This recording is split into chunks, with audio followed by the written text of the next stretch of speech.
professora Edneia será a nossa palestrante. Ela tem uma pesquisa, né, já desde o mestrado, né, professora Edneia, que vem trabalhando com essa questão, que na época a gente não chamava questões étnico-raciais. E aí vai ser interessante. A professora Edneia conta um pouco também para nós a trajetória, se apresenta, por favor, Edneia, e conta um pouco dessa pesquisa, né, que foi realizada. E hoje, né, a gente tem uma forma diferente de olhar, que é uma questão interessante para quem faz pesquisa. Não é que a história seja histórica, tem poucos anos, mas em poucos anos a forma como a gente fala muda muito. A forma como a gente se referencia a determinados debates, algumas questões, e a gente vai poder ver isso hoje no trabalho da professora Edneia. Então, com muita honra, recebemos aqui a professora Edneia para apresentar para nós uma de suas pesquisas. Então, seja bem-vinda, professora Edneia. Está com a palavra.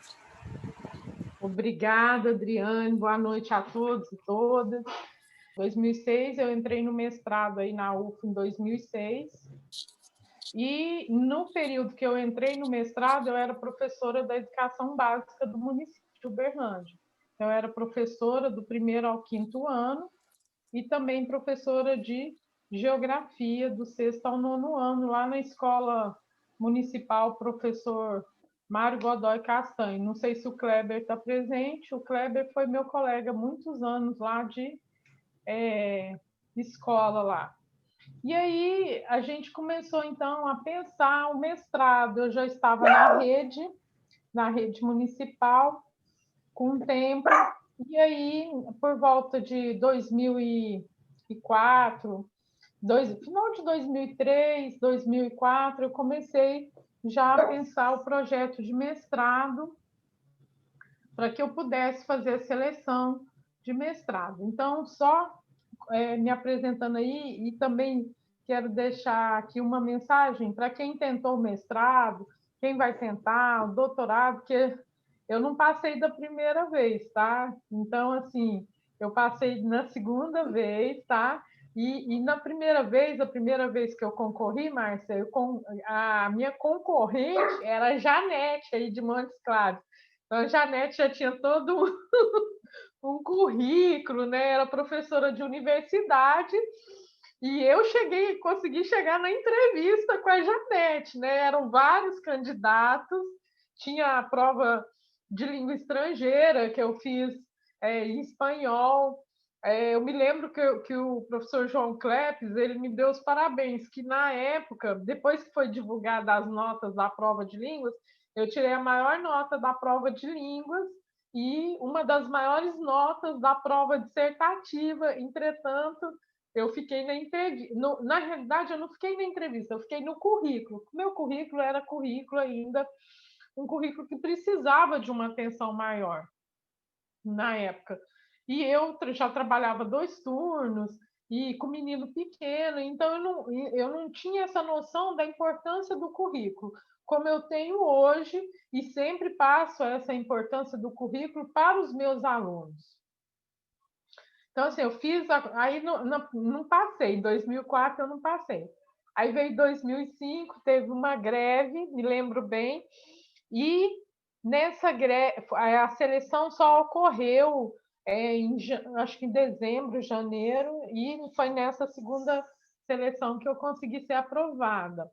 E aí, quem vai me orientar a temática na entrevista, né, a banca de entrevista, eu me lembro bem, estava a Marlene, professora Marlene, professor Roosevelt, o professor João Clepes e a minha futura orientadora, que era a Vânia.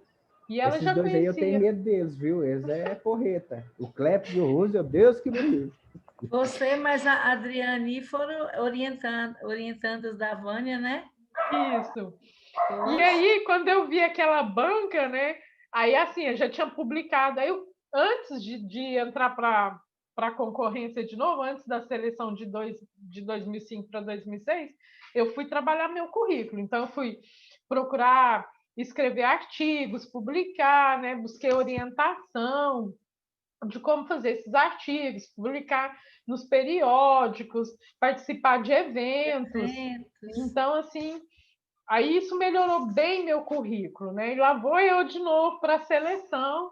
Aí chego novamente na entrevista. Aí eu me lembro bem disso assim, agora, se eu não passar dessa vez, né, eu vou largar isso de mão. Eu me lembro que aí uma amiga muito querida que eu tenho, estudo com ela desde a 5ª série, ela me disse o seguinte: olha, se você fizer isso, nós vamos brigar com você.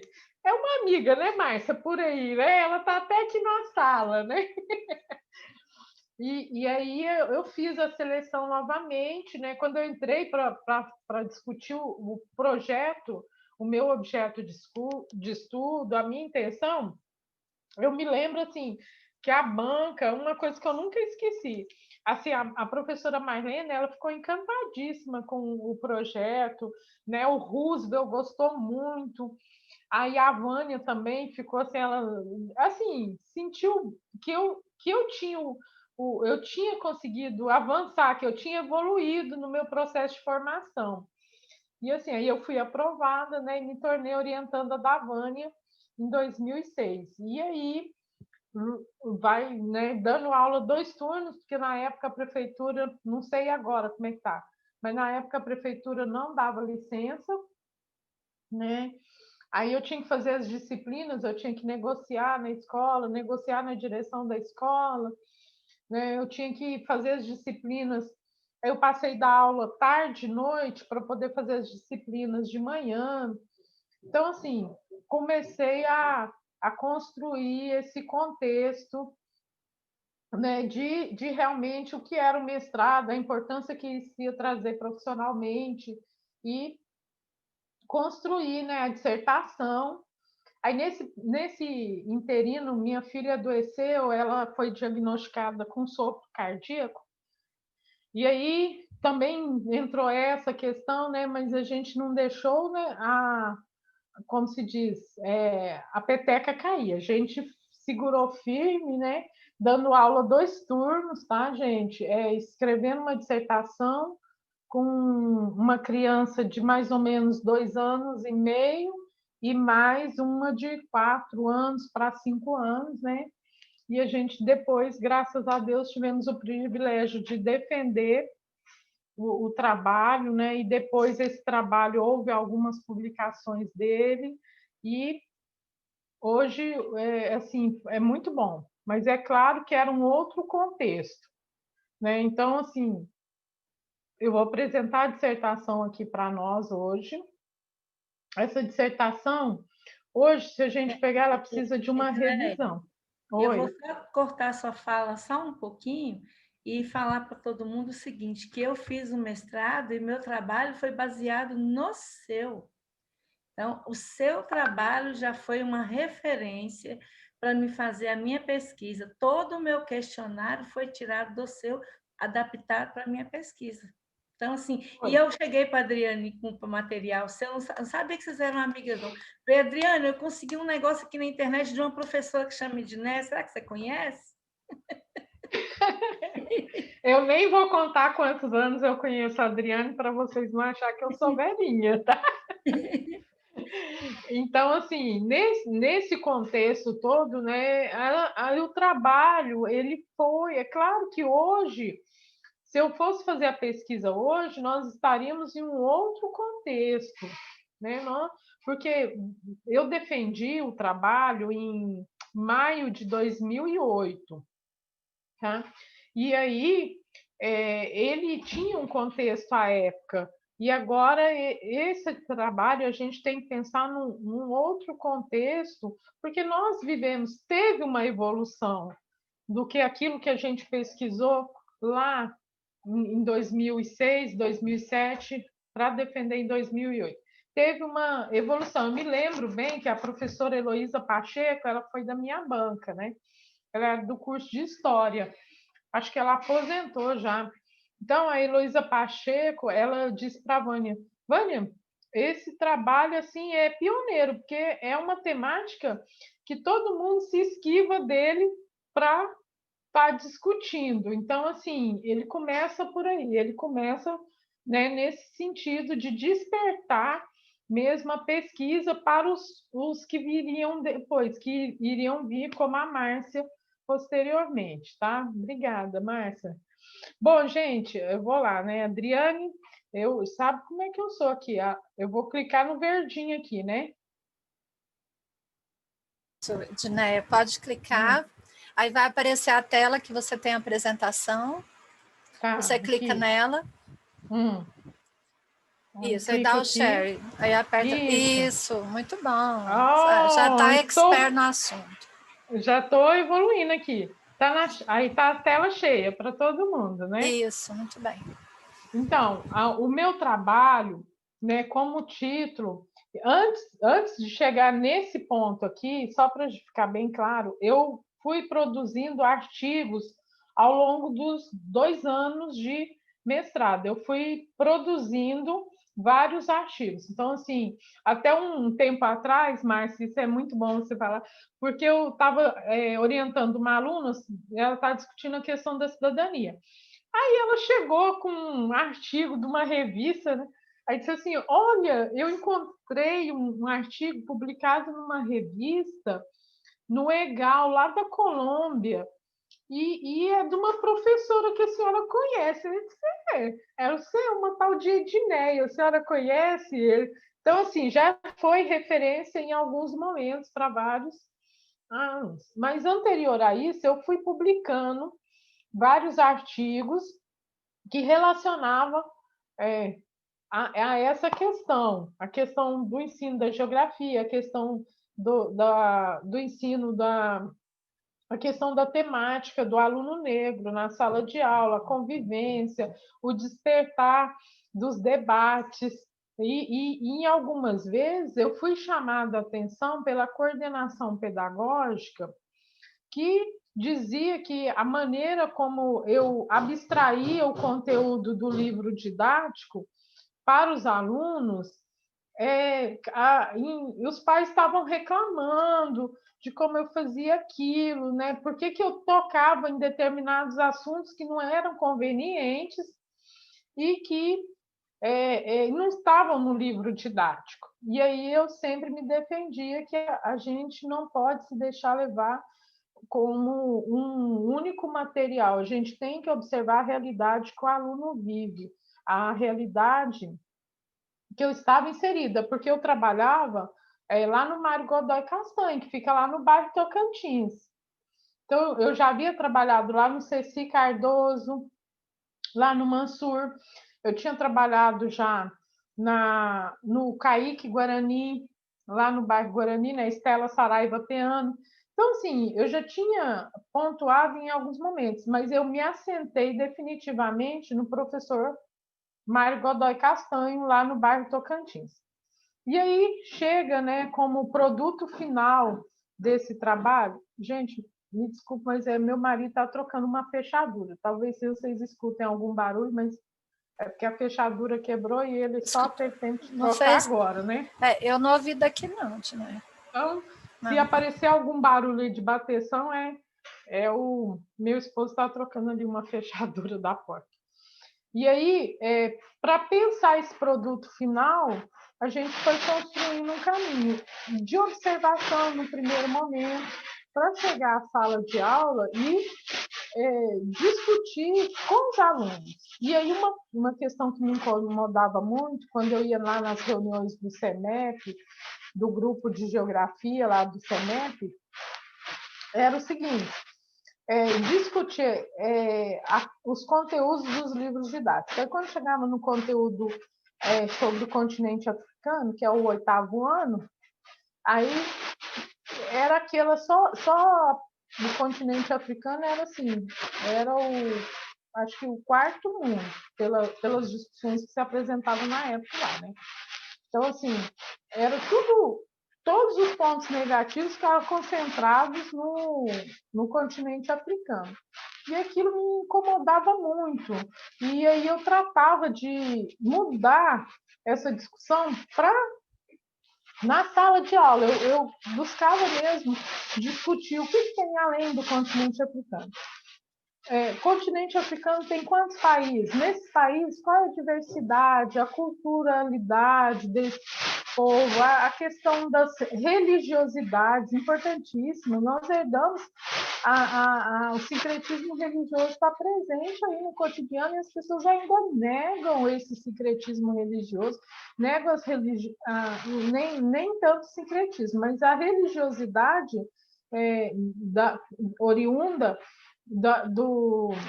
da cultura negra, então é muito negado, né? Conheço uma pessoa que a congada para ela assim, é uma afronta, e eu adoro a congada.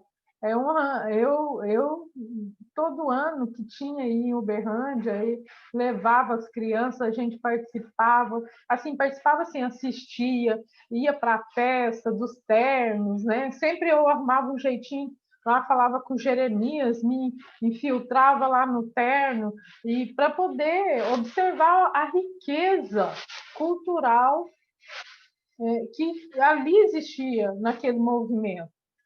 Então, assim, tudo isso me levou a pensar numa temática, num objeto de estudo, ensinar a geografia, ensinar a pluriculturalidade, que é o nome da dissertação. Está lá no banco de teses, lá. Eu não coloquei o link aqui, que eu sou péssima para copiar aqueles links assim, viu, Adriane? Depois, se você puder disponibilizar isso. Depois a gente coloca lá.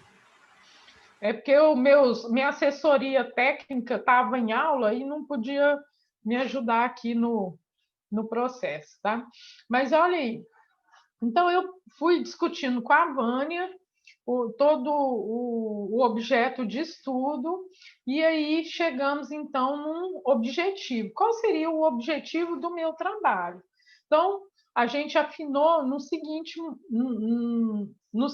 caminho, digamos assim: compreender como os elevados níveis de desigualdades, dos quais derivam injustiças e exclusão social, tornam-se tão evidentes quando se observa que a maior parte da população negra não tem condições dignas de vida que garantam a esses indivíduos a efetivação dos seus direitos. Então, nessa discussão, a partir de observações nas escolas, no caso, na escola que eu trabalhava, né, tanto do 1º ao 5º ano, que quando eu estava inserida na educação básica, chamava-se de 1ª à 4ª série, e também da 5ª à 8ª série, que era o Fundamental 2, né, as séries finais do Fundamental. Então, nessa discussão, nós nos propusemos, então, para desenvolver o trabalho a partir desse objetivo, que seria compreender como esses elevados níveis de desigualdades, dos quais derivam as injustiças e a exclusão social, eles vão se tornando evidentes a cada dia que passa, e, na maior parte, a população brasileira negra não tinha, ali naquele contexto, lembrando o contexto de 2005 para 2008, ainda não tinha condições dignas que garantissem a efetivação dos seus direitos, apesar de já ter uma publicação de uma lei para trazer essa discussão, essa discussão para a sala de aula, né? Mas não tinha efetivação ali. E a gente gostaria de ter essa compreensão, de ter esse entendimento. E aí, a gente queria, pensando de qual seria o caminho metodológico, qual seria o caminho de discussão que nós abordaríamos na linha de pesquisa, né, do mestrado. Então, a gente opta pelo caminho de que o ensino da geografia ele se torna uma oportunidade para o debate e a problematização da realidade. Então, eu tinha nas mãos salas de aula, eu tinha, na época, eram 6 turmas da 7ª série, que hoje é o 8º ano. Então, eu tinha 6 turmas que eu poderia ali oportunizar o debate e a problematização acerca daquela realidade que eu propunha como meu objeto de estudo. E aí, buscar discutir, né, a necessidade de melhorar e refazer o currículo escolar no sentido de querer o quê? De querer transformar a escola num espaço democrático, sem preconceitos, valorizando a cultura trazida do meio familiar para o meio escolar. Então, eu trabalhava no bairro Tocantins. A incidência da população negra no bairro Tocantins, altíssima. E aí eu ia ignorar essa realidade que eu tinha, essa oportunidade de debate, a partir dos conteúdos do ensino da geografia ali, eu ia colocar a realidade do bairro que eu tinha, a realidade das salas de aula de lado, no sentido de que eu precisaria, e aí discutir o currículo, e aí discutia-se muito o currículo. Quando ia discutir o currículo, eu tinha, vou usar um termo aqui mais assim, eu tenho que me policiar um pouco, porque às vezes eu falo algumas palavras assim meio fortes. Eu tinha uns pega para capar com a coordenação pedagógica, com os outros professores que diziam daí a não importância de querer refazer o currículo, de querer fazer essa inserção desses debates nos conteúdos de geografia. E mesmo lá no CEMEP, eu não sei se ainda tem aquelas reuniões mensais do CEMEP, assim, semanais, eu me lembro que eu tinha um tal de módulo 2, que a gente ia lá para o CEMEP, encontrava um grupo de todas as escolas, tinha assim, um dia da geografia, que acho que tinha terça de manhã, então ali eu debatia, fazia alguns debates. Eu me lembro que eu tinha vários embates ali, bem acirrados na época, por conta dessa discussão de refazer o currículo, a necessidade de melhorar esse currículo, de trazer essa percepção dessa problemática para a sala de aula, trazer a realidade do aluno para a sala de aula, mas assim, discutindo, né, transformando a escola num espaço democrático, num espaço de valorização, sem a questão do preconceito, e a cultura desse aluno do meio familiar para o meio escolar, de que maneira ela se projetava ali. Bom, e né, no sentido de construir o corpus da dissertação, nós fizemos algumas indagações. Eu me lembro bem, um dia eu em reunião de orientação com a Vânia, e aí a Vânia, eu pontuei vários, né, fiz uma lista assim, com várias indagações que me atormentavam. E aí a Vânia disse, olha, agora nós vamos refinar isso aqui, Edneia, né? Aquele bem profissional que a Vânia tem, né? O modo bem profissional que ela tem, disse, olha, vamos precisar refinar, porque você está com muita coisa, muitas boas ideias, mas elas precisam vir enxutas para instigar o leitor, e eu tenho certeza que foi o que instigou a Márcia, né, Márcia, a buscar ler o trabalho ali e pensar no trabalho.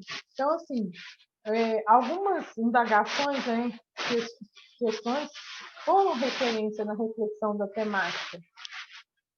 Primeira, que representações o discurso da geografia faz a respeito da inclusão social do meio? Então, a gente começou a pensar, quais são essas representações que estão presentes no discurso da geografia? De que maneira isso traz, né, faz alusão ao respeito da inclusão social do meio? Então, era uma delas. A segunda era como o negro é abordado nos livros didáticos de geografia. Então, eu participei da análise do livro didático de 2014, né? Então, assim, a gente ficou muito indignada como vinha a representação, a abordagem feita nos livros didáticos de geografia em relação ao indivíduo negro. Então, foi assim, eu, na época lá da avaliação, agora eu posso falar, né, Adriana, que já passou 6 anos, né?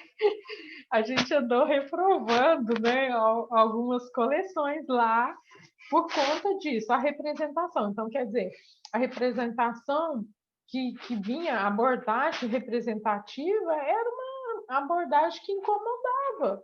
Nós que discutimos a questão da pessoa negra.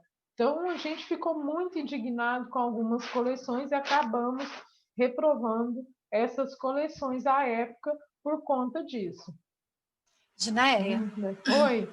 Dinéia, já te interrompendo, duas coisas. Uma é que a Beatriz já pôs o link da sua dissertação aqui. Ai, obrigada, Beatriz. Nossa, muito rápida, Beatriz. E a outra... Gente, não é o link da dissertação, não. É o link que eu tenho postado nas outras semanas com a lista colaborativa dos autores negros. Eu achei que era. Então tá bom. Então, mas valeu, Beatriz. Já valeu. Então, né, que bom, Beatriz está colocando sempre. Eu espero que o grupo já tenha ido lá para ver, né, o material que está lá. Obrigada, Beatriz. Eu achei que é. Tá bom. Nossa, que menina rápida. E a outra, Dinéia, é que tem um chiado. Não sei, às vezes é alguma coisa perto de você, que está esfregando, alguma coisa assim. Eu acho que é a cadeira. Pode ser, porque alguma coisa assim, tem momento que está tranquilo e tem momento que tem. Então, se tiver assim, jeito... melhorou? Ele aparece de vez em quando, tá? É porque também pode ser o ar, porque a hora que ele oscila, porque eu tenho que ficar no ar-condicionado, viu, gente? Senão eu derreto. Gente chique é outra coisa, tá bom. Antes de terminar, eu tô derretida aqui. Então tá.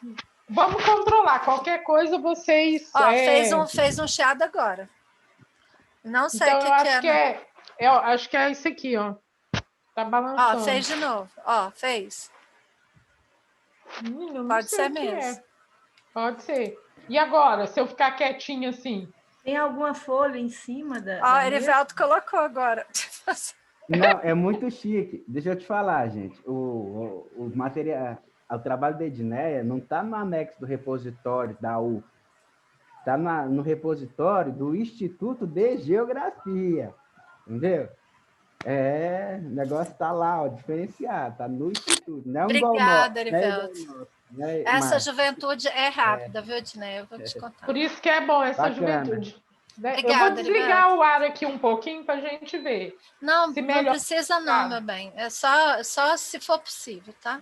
Tá. Obrigada, Edneia. Eu desliguei um pouco aqui. Não, tranquilo. Não, mas não é o ar, porque chiou de novo, tá vendo? Não é o ar, não. Uhum. Melhorou? Então, e aí, gente, voltando aqui, a outra indagação que a gente fez é quais os posicionamentos dos professores de geografia em sala de aula mediante a transposição didática do conteúdo África do 8º ano, que hoje é o 8º ano, mas na época era a 7ª série, na sala de aula. E também no ensino médio. Quais eram os posicionamentos dos professores? Eles viam a necessidade de fazer esse debate em sala de aula ou não? E qual o papel da escola na formação cidadã? Realmente, a escola estava exercendo esse papel de escola realmente na formação? Ela estava constituindo essa formação cidadã tão necessária? Então, foram algumas perguntas que nós colocamos aí para a gente construir, então, o corpus da dissertação. Desculpa, gente. E essas indagações, elas nos levaram a pensar e nos apontaram também uma necessidade. Qual necessidade? De articulação entre a educação e o conteúdo específico de geografia. Porque o que a gente via, então, era que a educação estava aqui, nesse topo aqui, os conteúdos específicos de geografia aqui, e entre eles havia um abismo, havia um vácuo ali que eles não conseguiam se interagir. E havia essa necessidade, então, de fazer essa articulação para que ocorresse o quê? Ocorresse o resgate da essência política dos atos de educar no âmbito geral e de ensinar geografia no âmbito particular em uma escola.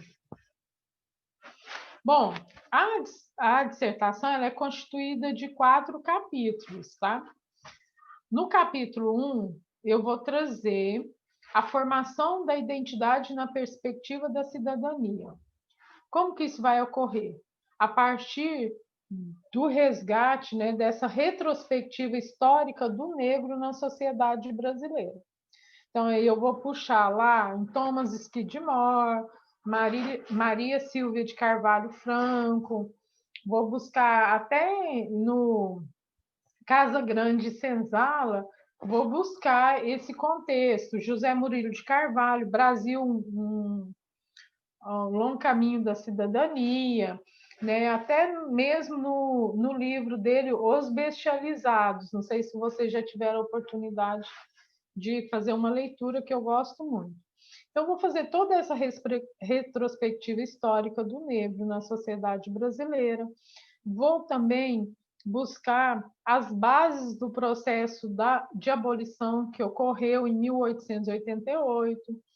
Aí voltando o olhar para a falsa, né, a pseudo-democracia étnico-racial, muito que é uma herança que nos foi dita, minha mãe falou isso, a mãe dela passou, e assim por diante, é uma herança de dizer que nós somos um país extremamente... nós não temos preconceito, nós não temos racismo, porque nós somos assim um país de uma diversidade muito boa, que nós convivemos com essa diversidade, né? E aí você lê Casa Grande Senzala, do Gilberto Freire, eu faço uma referência nessa questão. Aquele outro Gilberto Freire, que eu acabei esquecendo o nome agora, daqui a pouco eu lembro. Mocambos, Curtiço, alguma coisa assim. E aí também buscando o resgate dessa escola como meio de formação dessa cidadania. Quando que vai ocorrer isso? Se é que vai ocorrer? Quando isso vai ser processado pela sociedade? E, finalizando o primeiro capítulo, eu discuto essa diversidade cultural, que é riquíssima no país, entretanto, ela é invisibilizada, menosprezada em diversos momentos. E aí tem uma referência de um livro chamado Cidades Negras, não sei se vocês já tiveram oportunidade de ler, é uma coletânea de textos que vai trazer toda essa questão da diversidade cultural, como é a cidade do Rio de Janeiro durante o dia e como ela se comporta nessa diversidade cultural no século XIX durante a noite. Bom, no capítulo 2, a gente vem, então, discutindo a escola e a cidadania. Qual é a contribuição da escola nesse processo de firmamento dessa base da cidadania? Como o exercício da cidadania ele deve ocorrer no contexto escolar? Não é só na sala de aula, esse exercício da cidadania ele perpassa pela gestão das escolas, pela gestão didático-pedagógica, da coordenação pedagógica da escola, e ele vem se delineando, passando também pela área técnica da escola, ali secretário escolar, auxiliar administrativo, assistente administrativo, e vem conduzindo o processo, passando ali pela cantina da escola, pelas merendeiras, pelos ASGs, eu acho que ainda chamam assim, né? Agentes de Serviços Gerais, ASGs, e delineando ali em todo o processo, e com a comunidade escolar, com os pais também, e com os discentes, né? Os alunos. E como o aluno se vê enquanto cidadão nesse processo da escola e da cidadania, como ele se projeta, como ocorre essa interação, essa interconectividade da escola com a realidade do aluno, com o meio, com aquilo que a gente comentou anteriormente, o meio cultural familiar, com o meio escolar. Como que isso vai traçar uma interlocução e construir, e alicerçar e materializar a questão da cidadania. No capítulo 3, a gente vem discutindo a questão do currículo escolar. E aí eu vou buscar entender como se elaboram os programas de ensino e a disciplina de geografia. Como que é delineado todos os programas de ensino, como que se dá a partir da Secretaria de Educação, seja estadual, municipal, e a disciplina de geografia, como que vai ser pensado os conteúdos nesses programas de ensino macro. A importância de um referencial curricular. É necessário, é importante o referencial curricular, é necessário, mas de que maneira isso vai sendo produzido na parte da coordenação da gestão didático-pedagógica de um estabelecimento de ensino. E com isso, nós vamos trazer essa análise dos programas curriculares de geografia, do ensino fundamental e médio, do estado de Minas Gerais, né, e do município de Uberlândia. Lembrando que no município a gente vai fazer a análise acerca só do ensino fundamental. E no estado nós buscamos entender o fundamental e o médio, né, a partir da concepção dos programas de ensino e a disciplina de geografia e a importância desse referencial curricular para o contexto da realidade das escolas. Aí, para a gente caminhar para o seguinte ponto, que o ensino de geografia e a inclusão do negro no cotidiano escolar. Isso acontece? De que maneira isso acontece? Como vai se processar? Como vai ser pensado? Como vai ser delineado? Realmente começa a se discutir, a se debater, começa a ocorrer essa inclusão. E aí, por último, nesse capítulo, nós vamos fechar com a discussão do livro didático, a presença do conteúdo África e a representação do cidadão negro nesse livro didático. Como é projetado na década de 90, nos primeiros anos de 2000, a representação do cidadão negro e a presença do conteúdo África no livro didático de geografia. Já no capítulo 4, que é o último capítulo, nós vamos buscar essa prática pedagógica e o cotidiano escolar de professores e alunos. A partir das discussões anteriores, então, eu traço uma linha temporal que começa lá com a retrospectiva histórica, vem permeando ali a questão da cidadania, como se existe essa cidadania consolidada, chegando na análise dos conteúdos e finalizando lá na sala de aula, que é o traçado da prática cotidiana, da prática pedagógica, e o cotidiano escolar de professores e alunos. E aí, no primeiro momento, a gente vai traçar o perfil dos professores que atuam no ensino fundamental e médio. Isso vai nos dar o direcionamento de qual é a atuação do professor, se realmente ele consegue levar esse debate para a sala de aula. Esse debate, que eu digo debate acerca, né, da presença, da transposição didática do conteúdo, África, a questão da inclusão do aluno negro e a questão da cidadania, né, do cidadão negro ali presente e a representatividade que ele vem, que é inserido no livro didático. E aí também busco o perfil dos alunos negros no contexto escolar. Como que isso ocorre? De que maneira, né? Eu, enquanto aluno, como eu me coloco nesse debate? Como eu penso essas temáticas? Já me foi oferecida condições de pensar essa temática? Já me foi oferecido diálogos para estar discutindo, para trazendo a efetividade acerca desses conteúdos, dessa minha representatividade, da minha cidadania, da inclusão? Então, tudo isso a gente vai traçar nesse perfil. E quais são as práticas pedagógicas que ocorrem na escola, na sala de aula? E a atuação dessas práticas em relação ao currículo escolar?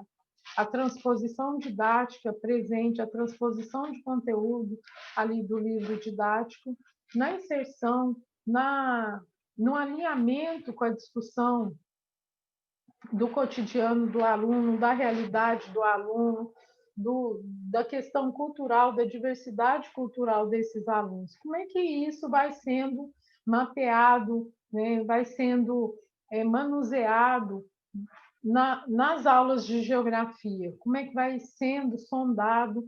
Como é que vai se entremeando ali numa rede intrínseca de diálogo, de discussões?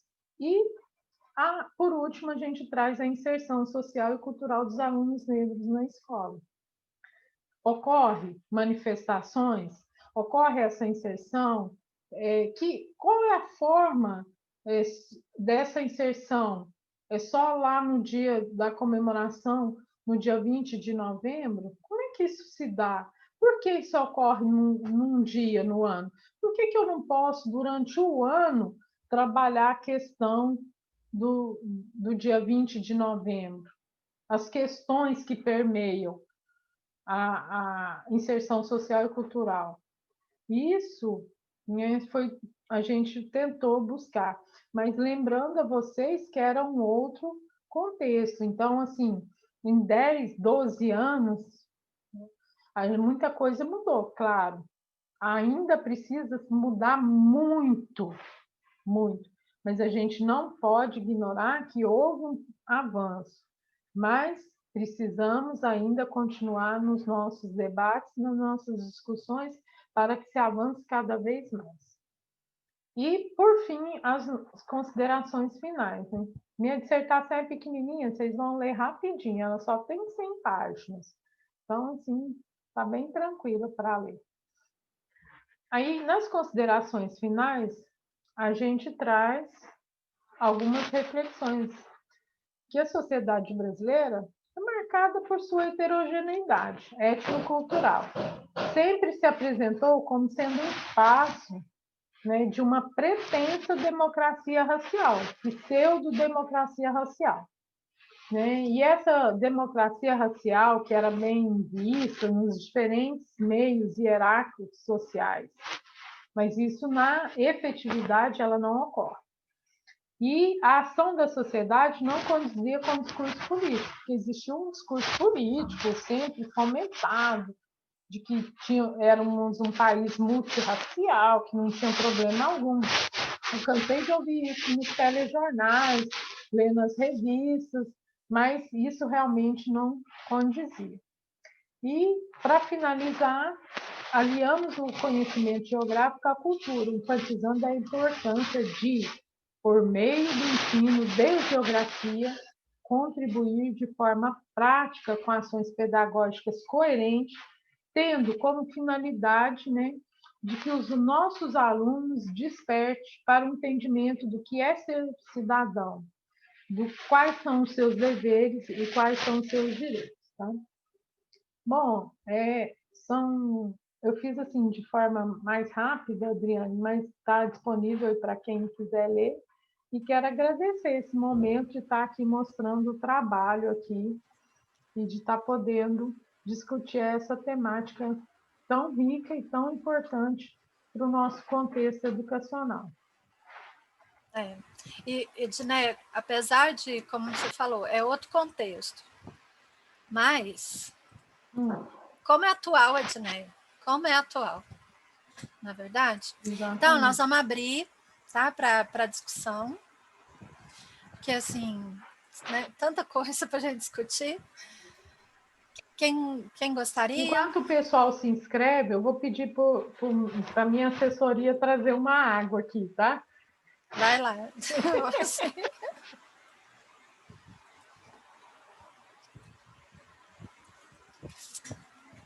Então, vamos esperar um pouquinho, professora Edneia beber uma água. Já chegou? A assessoria sua é rápida. A assessoria aqui, ela fica... eu falo, olha, agora eu vou fazer eu vou participar do grupo de estudo. Fique atento, se eu precisar, aí a assessoria já chama. Então tá.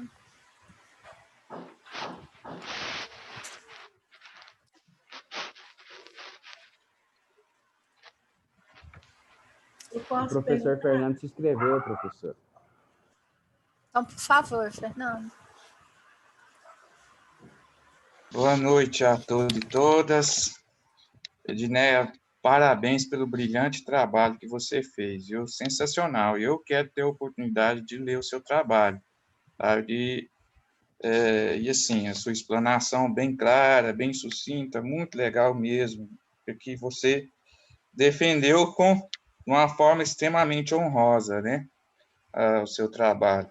Eu terminei o curso de Geografia na UFO, foi no ano de 2000, eu entrei na turma de 96. Esses monstros consagrados aí da geografia, né, Roosevelt, João Cleps, eu tudo tive aula com esses caras aí. Esses caras aí é fenomenal, cara muito bom. Mas tinha um professor lá, o Irineu Sigler, não sei se vocês conheceram, acho que a Adriane conheceu. Para mim é o pai de todos, ali na geografia, pelo menos na minha época. O camarada que me ensinou a dar aula mesmo, realmente. Eu ia para a sala dele e ficava horas e horas conversando com o Irineu. E a Vânia também, vou te contar um negócio, sem comentário, né? A Vânia Vlach, da geografia crítica mesmo. Aliás, ela é autora de livros didáticos, aí, junto com o William Vicentini. Né? Como professor de geografia, eu já tive a oportunidade de usar os livros, né, dela e do William Vicentini. Mas, assim, quando a gente está na geografia, né, e os colegas aí vão concordar comigo, é tudo muito bonito, né? Quando você está lá no curso e a discussão, os diálogos, né? Os professores consagrados lá, tal. Mas quando você forma e entra para a sala de aula, aí que o bicho pega, moçada. Aí que o negócio, aí porque você tem uma diversidade muito grande, porque sala de aula é multicultura.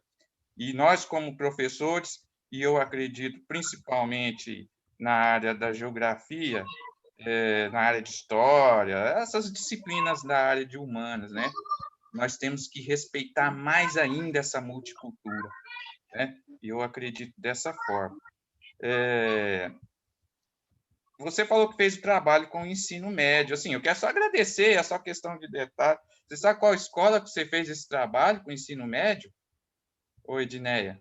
Ô, Fernando, obrigada, viu, pelas palavras. Então, assim, você é meu contemporâneo, né? Você é turma 96, eu sou turma 94.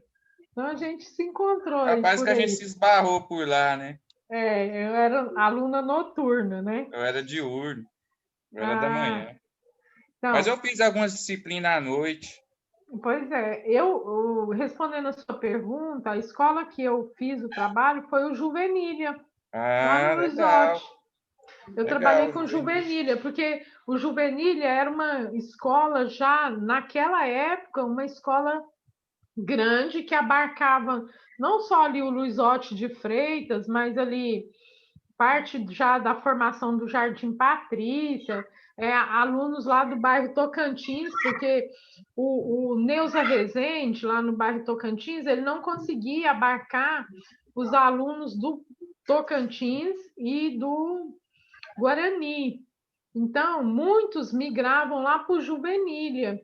Eu me lembro bem que eles até cortavam o caminho ali, atravessavam a rodovia ali, a pé, ali faziam aquela travessia da rodovia ali muito perigosa à época, para estudar lá no Juvenília. Então, assim, eu escolhi o Juvenília, eu até falei para a Vânia na época, porque já ela se despontava como uma escola referência para a região oeste ali do município.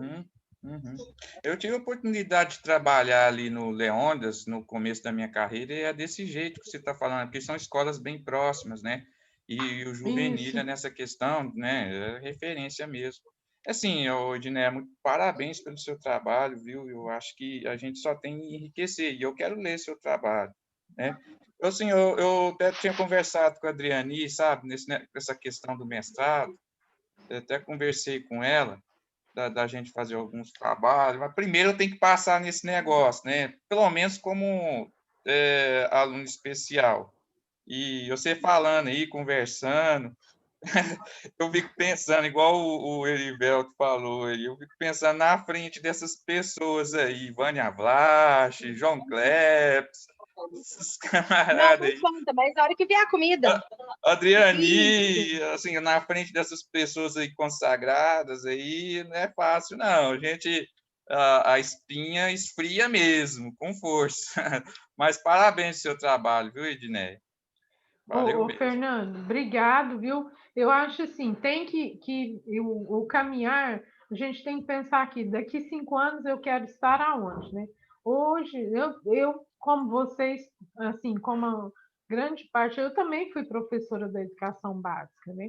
Então, eu fiquei 17 anos na prefeitura, tanto é o dia que eu fui pedir a minha exoneração, né?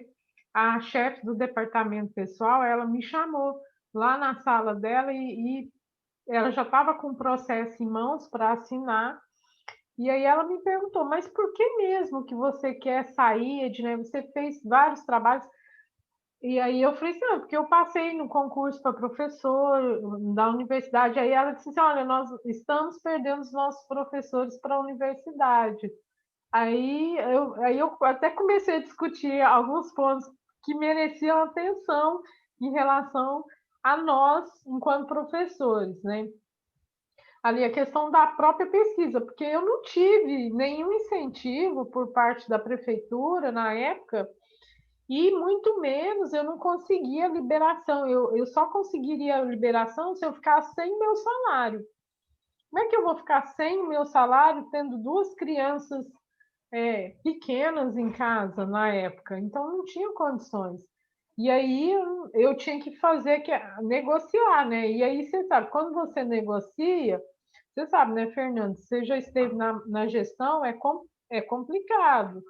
Então, assim, depois, por exemplo, quando a escola precisa, você tem que estar, você negociou, então você tem que ir lá cumprir a sua parte do trato. Então, assim, trabalhei muito ao sábado, né? Lá, festa junina, eu chegava lá na escola 7 horas da manhã e ia embora só 11 horas da noite. Então, assim, mas foi muito bom. A gente tem que pegar tudo isso e levar como aprendizado. Então, eu te incentivo. Mas você está de parabéns, é isso mesmo. Eu até gostaria de compartilhar uma coisa que aconteceu essa semana. Eu fiquei muito triste, chateado. Na verdade, eu nem dormi a noite, 2 noites anteriores. Nós estamos em trabalho remoto, né? Que essa questão. Eu saí da direção, voltei para a sala de aula e nós estamos em trabalho remoto. E, assim, eu proponho várias ideias, sabe? De melhorar para o aluno pegar firme, né? Que não é fácil, né? Porque nós estamos na periferia, nem todo mundo tem internet, é aquela história toda, né? Que já virou até um discurso repetitivo que acontece, né? O Erivelto conhece lá a região, ele sabe muito bem como é que funciona que é a região lá. Eu propus um tema, capoeira e histórias contadas, né?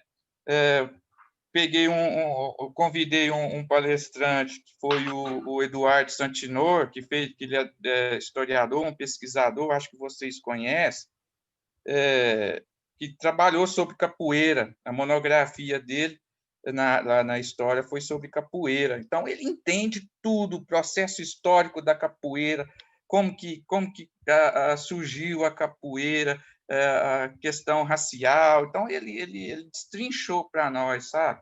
E eu chamei um da comunidade lá, o mestre Furacão, que ele é um mestre de capoeira e que ensina os jovens lá da região sobre capoeira mesmo, né? A arte marcial, enquanto dança, enfim, todo esse processo aí.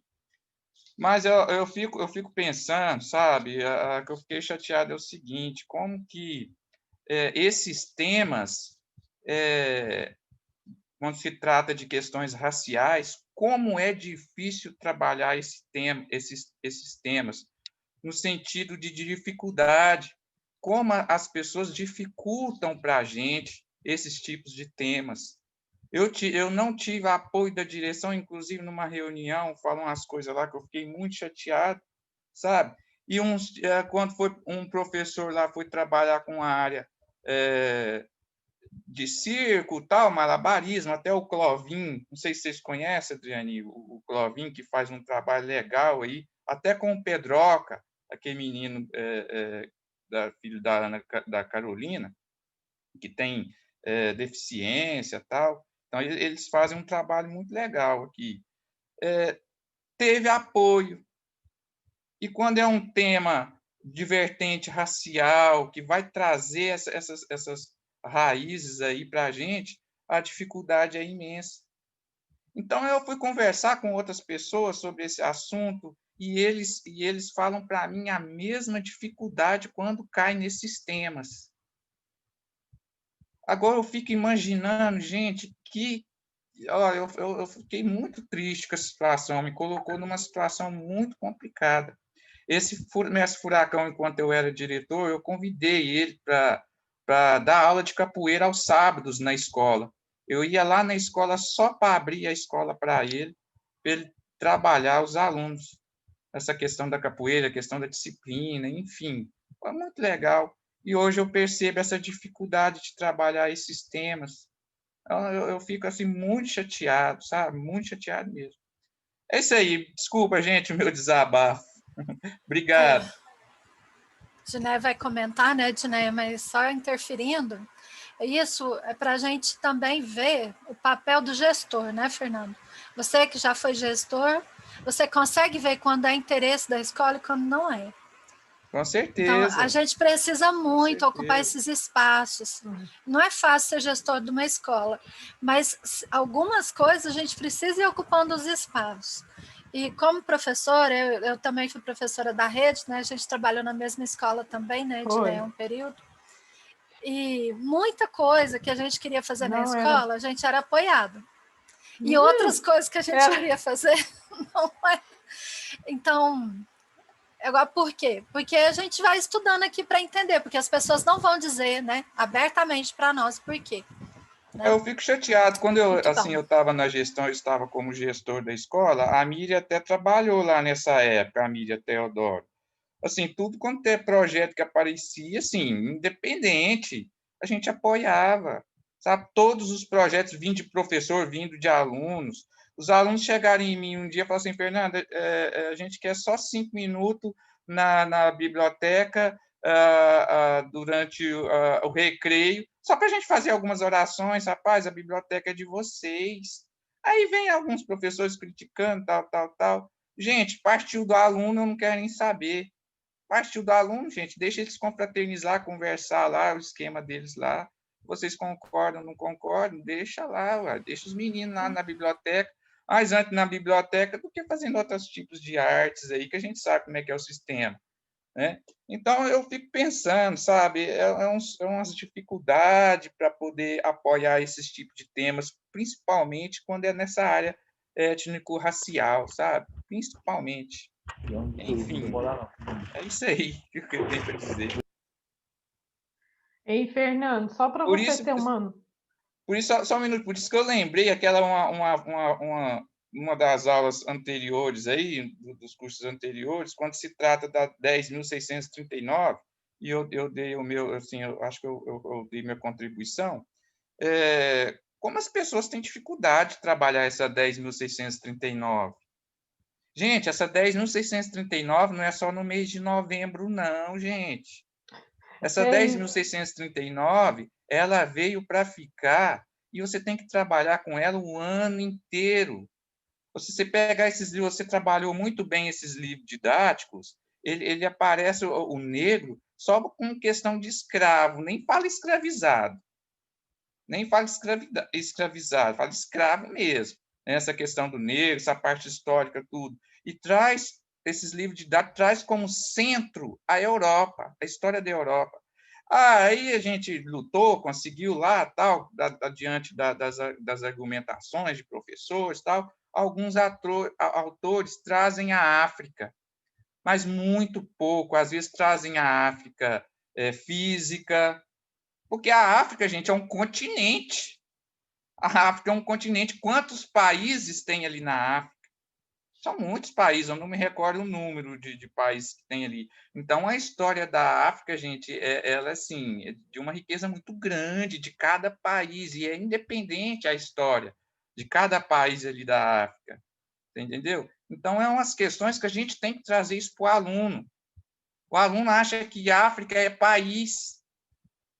Quando você vai conversar com o aluno na África, gente, a África não é um país, a África é um continente, né, cheio de países, né? Então, eu acho que ainda falta isso, muito isso da gente trabalhar. Mas, assim, houve uma evolução muito grande, porque esses professores que estão vindo, esses professores novos, têm essa ideia. Eu discuto muito com eles, né? Essa parte aí. A África não é um país, a África é um continente com vários países. Né, Edneia? Não sei se vocês concordam comigo. Não, Fernando, só para você ter uma. Só para comentar aqui, teve um ano no CEMEP que não tinha nenhum candidato à coordenação de área de geografia. E eu me candidatei. E eu sofri um boicote lá naquele CEMEP, você não tem ideia, por conta de. Assim, porque também a gente vai colocando as ideias, e quando a gente coloca as ideias, a gente entra nos embates, e esses embates acabam produzindo, eu vou dizer, inimizades, mas não da minha parte, é claro.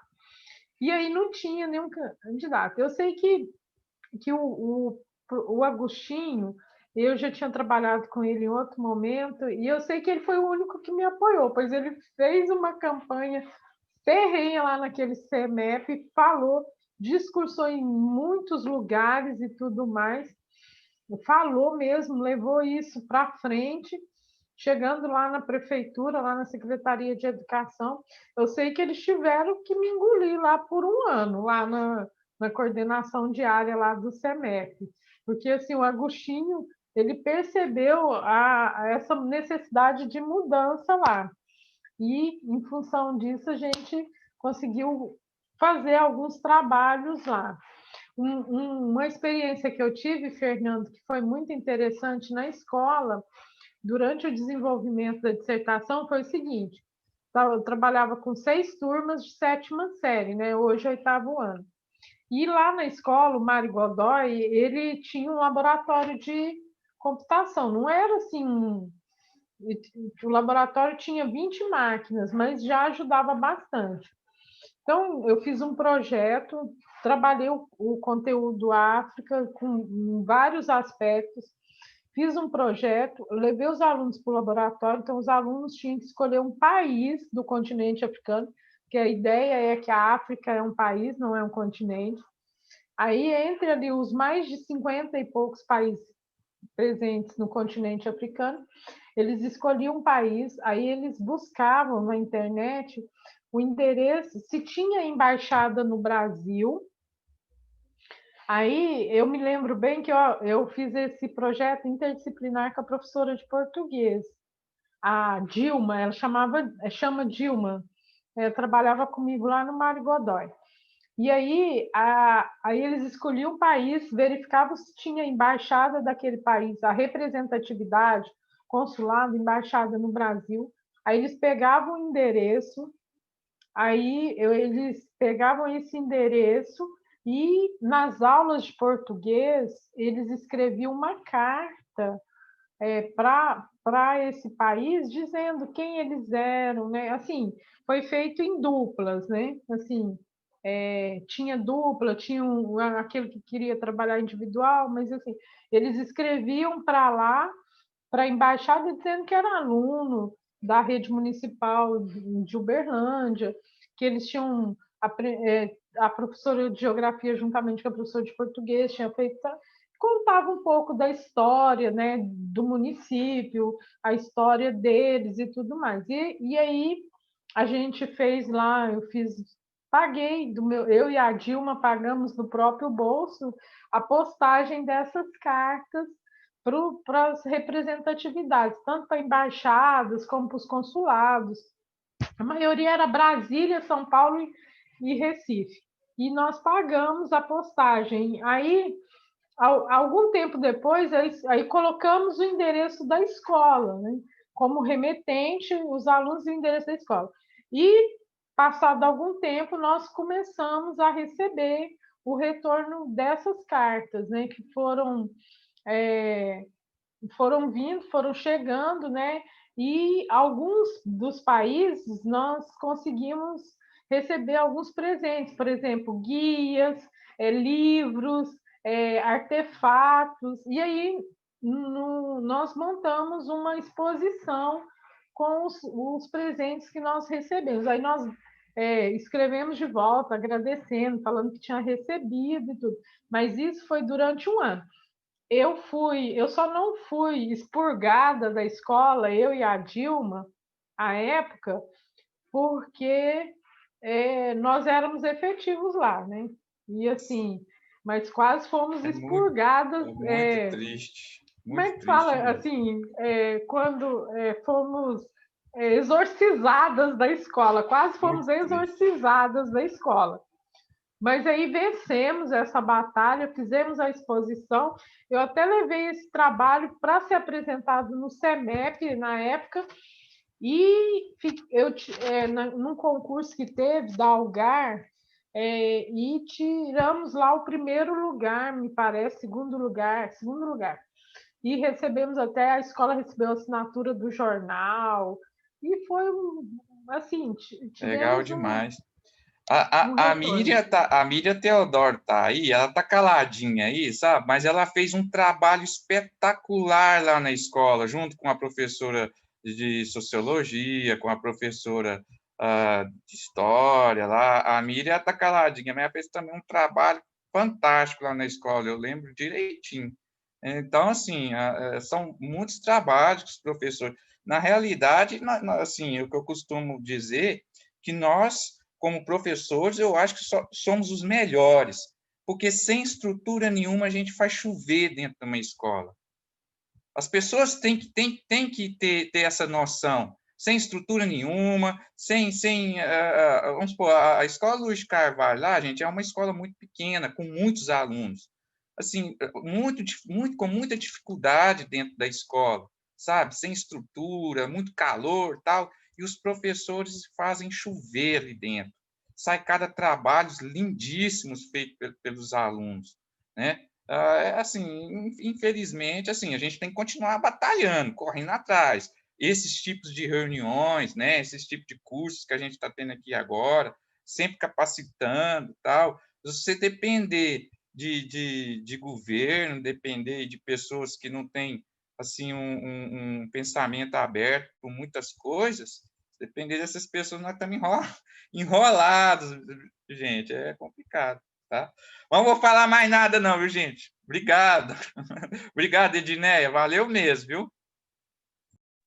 Eu que agradeço, Fernando. Adriane, tem mais alguém inscrito? Edneia, Oi, quem é? Sou eu, Adriana. A Dulce. Sou eu, Dulce. Deixa eu abrir aqui a câmera. Não, era só agradecer, né, Edneia, o trabalho assim, muito bom, e assim, falar para ela que esse trabalho dela agora me despertou, assim, eu já sei como que eu vou fazer meu artigo, já me deu uma ideia aqui, o artigo do final do curso, que a gente está pensando em escrever completo. Então, assim, me deu uma inspiração muito grande aqui. Edneia, só agradecer mesmo. Muito obrigada. Por nada, Dulce. Eu que agradeço, né, poder estar contribuindo aí com todos vocês, né?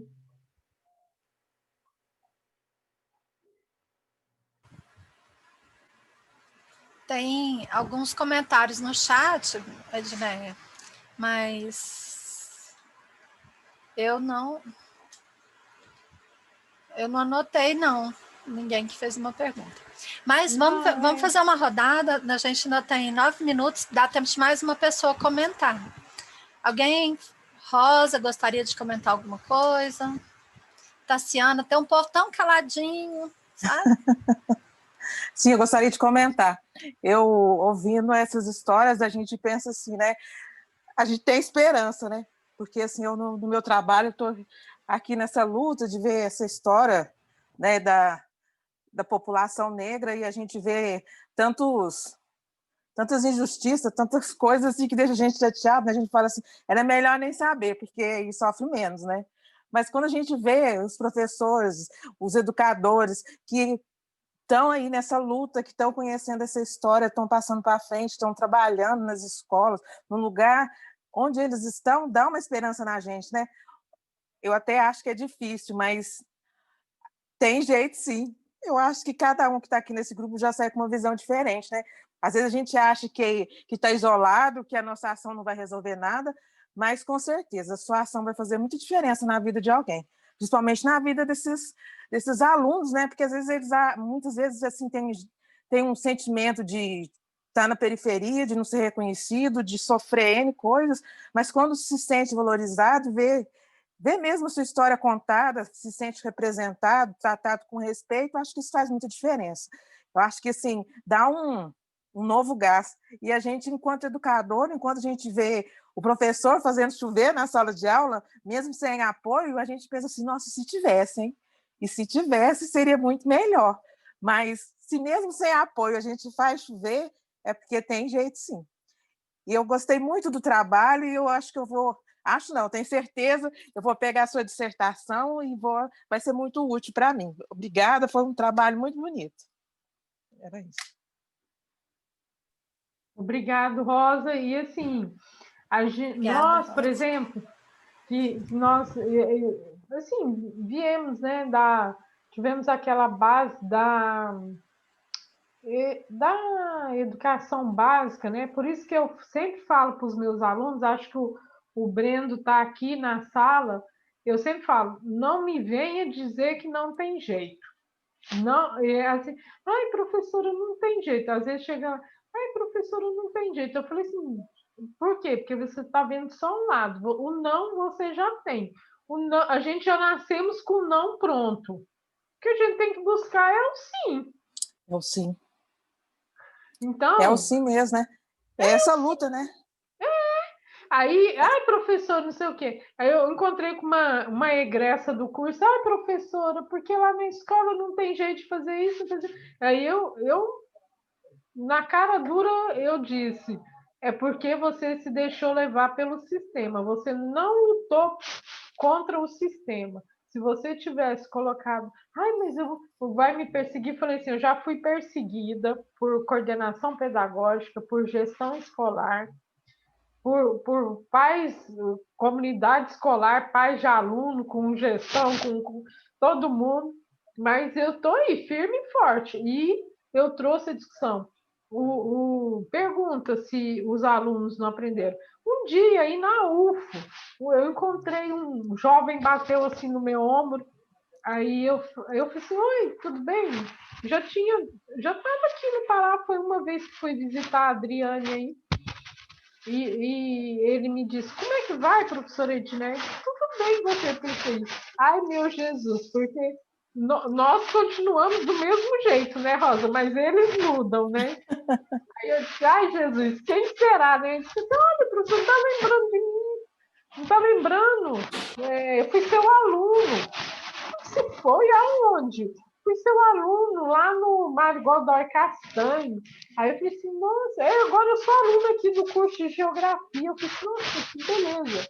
E professora, a senhora fez lá, eu fazia a EJA, e eu fiz EJA, e a senhora fez um trabalho lá chamado Barraca do Nordeste. Eu até publiquei esse trabalho naquela revista do município, que não sei se ainda tem aí, no semestre. Aí ele falou assim, a gente fez lá aquele trabalho, professora, Barraca do Nordeste, trabalhei que era a 6ª série lá, né? Aí os conteúdos da 6ª série. Aí ele falou assim, eu gostei tanto daquele trabalho que hoje eu faço curso de Geografia. O nome dele é Tiago, mas eu não sei o sobrenome, né? E tem vários Tiagos aí no curso. Mas já tem tempo isso, já tem uns 8 anos isso que aconteceu. Então, assim, você vê que... Já deve estar formada, né? Você já tem geógrafo formada aí. Pois lá não é? do Castanho. Do Tocantins, Isso mesmo. Então, assim, é isso, Rosa, que me faz feliz, porque o dia que eu deixar de acreditar na educação, na geografia, eu posso rasgar aquilo que eu chamo de certificado que eu recebi. Então, assim, eu sempre faço. Por isso que eu não aceito. O Brendo deve estar aí na sala. Ele, hora que fala assim, professora, mas vai ter jeito de eu fazer isso? Aí eu falo, não me fala que você não vai conseguir, não. Porque o não você já tem. Vai correr atrás do sim. Muito bom, Edneia, muito bom. E eu fico é animador, né, ver a pesquisa da Edneia, ver que ainda tem muito a contribuir para todos nós, tá? Eu te agradeço imensamente, foi uma noite muito tranquila, de muito aprendizado. Eu já assisti a apresentação da Edneia, já vi a Edneia apresentar esse trabalho em outros lugares, mas toda vez eu aprendo mais. Então, muito obrigada, professora Edneia. Eu que agradeço, né, a oportunidade, agradeço a todos que ficaram ouvindo. Eu fico mesmo emocionada, porque é um trabalho, assim, trabalhar com o ensino é uma coisa muito gostosa. Muito. E hoje, quem vê a professora Edneia aí, né, sentada numa cadeira da Universidade Federal do Oeste do Pará, acha que foi tudo fácil, né, Edneia? Não tem noção, tem noção do que foi. Então, saía lá do Tocantins, 5h40 da tarde, pegava um ônibus até o centro, não tinha sistema integrado de transporte. Aí pegava, eu lembro, eu pegava ali na Praça do Fórum o Sigismundo Pereira, era o 017, porque ele subia na Sigismundo Pereira, eu descia, né, pegava outro, o 017, Sigismundo Pereira, aí descia lá na universidade. Tinha dia que eu não conseguia, eu pegava ele tão lotado que eu não conseguia passar lá a catraca, eu tinha que pagar minha passagem lá para o cobrador e descer pela porta da frente. Saí várias vezes, 10 horas da noite, né, 10h30 da aula, eu ia para o ponto de ônibus, pegava um ônibus até no centro, depois pegava um, descia lá em casa, levantava no outro dia, 5h30 da manhã, aí chegava em casa, preparava a marmita, né, porque eu dava aula de manhã e à tarde, nessa época eu dava aula só de primeira a quarta, né? Aí tinha que preparar a marmita para carregar no outro dia, né? Aí chegava lá na escola, esquentava a marmita, terminava a aula, esquentava a marmita, né? Almoçava lá na escola, saía de novo, todo dia, né? Tinha que ler os textos, porque não tinha dinheiro para comprar livro, eu tinha que tirar xerox, né? Eu tinha que chegar cedo para tirar xerox, ler o texto, fazer a resenha, fazer o resumo. Mas, foi muito bom. Deu certo, muito aprendizado, deu certo. E nunca desisti dos desafios. Nunca me deixei abater pelos desafios. Parabéns, então, professora, assim, parabéns. Quero agradecer e dizer para todos, não é fácil, mas é possível realizar. Porque o não, novamente repito, o não nós já temos que correr atrás do sim. Quero agradecer imensamente a oportunidade, tá, gente? Estamos aí, precisando, estamos na área. Então tá, parabéns, professora Edneia, muito obrigada. Adriane. Oi, Kátia. Adriane. Oi. Dá licença, então, só um pouquinho. Professora Edneia, que tanta energia, que tanta garra, que guerreira. Eu acho que hoje a gente precisava ouvir o seu depoimento, falar das suas lutas, da sua resistência. Eu te agradeço por esse depoimento. Muito obrigada. E que bom encontrar pessoas que também falam dessas dificuldades que a gente tem no meio do caminho. Mas somos resistentes e vamos persistir. E aí, você conseguiu. E fala que não foi fácil, porque às vezes a gente encontra dificuldades e quer desistir. E aí as reflexões de travesseiros, das 6 à meia-noite é choro. Mas você teve a vitória. Que maravilha, e você poder transmitir isso para nós. Muito obrigada, tá? Obrigada, Adriane. Obrigada, Kátia. Obrigada, para Kátia. você. Obrigada. E realmente, a Dulce colocou aqui, ó, a minha trajetória é muito parecida com a sua, Edneia. E é a nossa trajetória, gente. Deixa eu ver um pouquinho de cada um aqui. É muita luta, né? Muita luta mesmo. Parabéns, tá? Para essas mulheres guerreiras que estão aqui. Aos homens, deixa eu ver se tem algum homem aqui hoje. Brendo, Fernando. A gente sabe também que a trajetória dos homens não é fácil, mas com todo respeito, a das mulheres é um pouquinho mais difícil. Então, parabéns a todas as guerreiras e guerreiros que estão aqui, tá? Obrigada, Edneia. Obrigada pelo depoimento, obrigada pelo depoimento também, Kátia. Ai, queridos, a gente pode ficar conversando mais um tempão, né, com a Edneia aqui, conversando. Foi uma roda de conversa, não foi? Bem assim, tranquila, né? Muito bom. Agora, assim, o bom da pandemia é isso, né? Porque eu já fazia parte do Lagepop, do grupo de estudo, mas só podia participar quando eu chegava aí. Isso. E geralmente, quando eu chegava aí, eu estava terminando o semestre, estava naquela correria de término de semestre, festa de fim de ano, não dava tempo, né? Fora a agenda, né, Edneia? Que a agenda da Edneia, quando vem o Uberlândia também, tem que achar um espaço na agenda.